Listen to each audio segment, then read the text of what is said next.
Très chers frères et sœurs, nord au sud, de l'est à l'ouest, bonjour, bonjour, bonsoir. Un nouveau jour se lève comme il se couche au Cameroun. Oui, nous sommes bien sûr au Cameroun. Et je voudrais vous dire que jour J-1, oui, le match le plus fatidique, on va voir le dénouement. Et vous savez très bien que tout est préparé pour que qu'il y ait foule, qu'on achète les billets pour les hiboux, et ainsi de suite, pour montrer que non, il y a une dièse populaire derrière l'État. Parce que c'est qu'on oublie, c'est qu'on manipule les gens contre eux-mêmes. Demain, lorsque vous allez dire que l'État est minoritaire, on va vous dire que vous avez vu par exemple le foot, la guéguerre entre Samuel Eto'o et l'État du Cameroun. Parce que c'est ce que moi, les combis et tous ces sbires disent. L'État du Cameroun. Samuel Eto'o est le cadre d'État du Cameroun. On mobilise la presse. D'ailleurs, vous avez vu aujourd'hui que, excusez-moi, hein, la CRTV et Equinox, c'est comme s'ils faisaient les papiers et ils échangeaient seulement quelques mots. Et tout, vous avez vu des alliances qui se nouent. Vous avez vu, par exemple, un journal comme Le Jour. Vous avez vu des alliances qui vous dit, par exemple, que tiens, regardez ça. Qu'il y a il y a plus de 10 000 spectateurs aux entraînements. Mais regardez, vous pouvez compter ces 10 000 spectateurs. Vous pouvez comprendre l'Eto'o bashing est en marche. Mais le retour de cet Eto'o bashing, c'est vous qui allez le payer. Parce que c'est vous-même encore qui donnez l'image à cet État, à ce régime, à ce système, comme vous dites. De toute façon, ce n'est pas nous. D'ailleurs, je m'en vais vous mettre 2 vidéos pour que chacun se positionne dans son camp. Voilà. La première vidéo, la voici.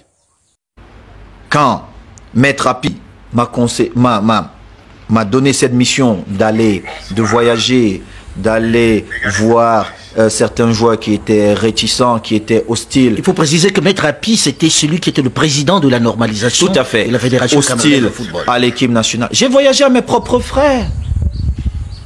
J'ai voyagé à mes propres frais. Personne ne m'a jamais payé. Quand le Cameroun a eu besoin de moi, de mon intervention, pour la CAN.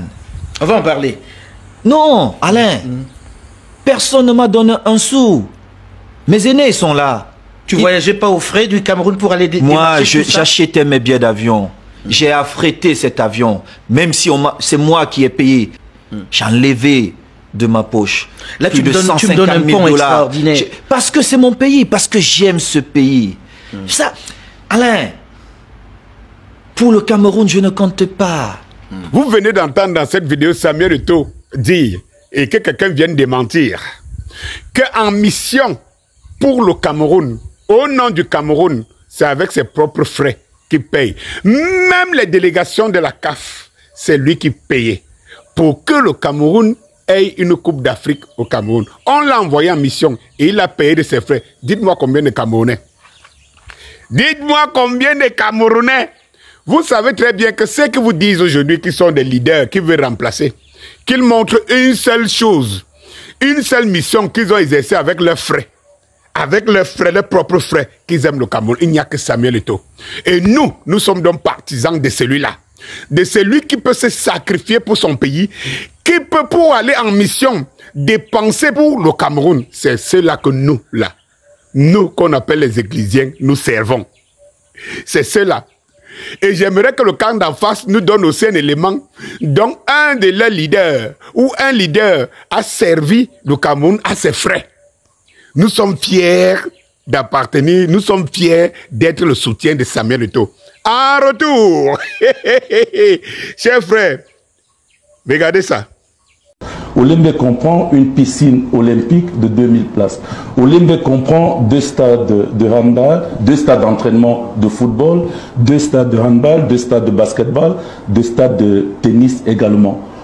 Et à l'intérieur de ce complexe, vous avez également un musée, vous avez des salles de cinéma. Sur le stade 5 étoiles, qui devait faire partie... L'hôtel, oui. Qui devait faire partie du complexe. Oui. Il est toujours d'actualité ou pas? Bien sûr, l'hôtel est un peu très avancé. En fait, les gens ne savent pas où l'hôtel se trouve. Il est au sous-sol. Il est sous les gradins.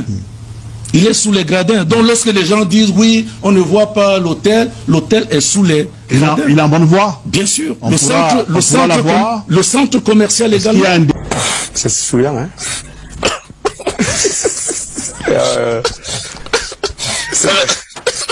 C'est très souillant. Ok.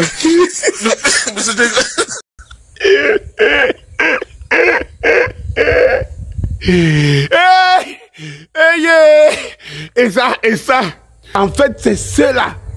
Donc, ceux qui disent qu'ils veulent le changement au Cameroun soutiennent. C'est leur camp là-bas. C'est leur camp. Voilà leur camp. Maintenant, chacun connaît son camp. Entre Samuel Eto'o, qui, ma foi, fait des sacrifices, a toujours fait des sacrifices pour l'État du Cameroun que nul autre pareil n'a fait jusqu'aujourd'hui, et qui a sur son dos aujourd'hui cet État du Cameroun. Et maintenant, l'État du Cameroun, qui donc 3000 milliards jusqu'aujourd'hui sont partis, même le simple stade de Lembe n'est jamais fini.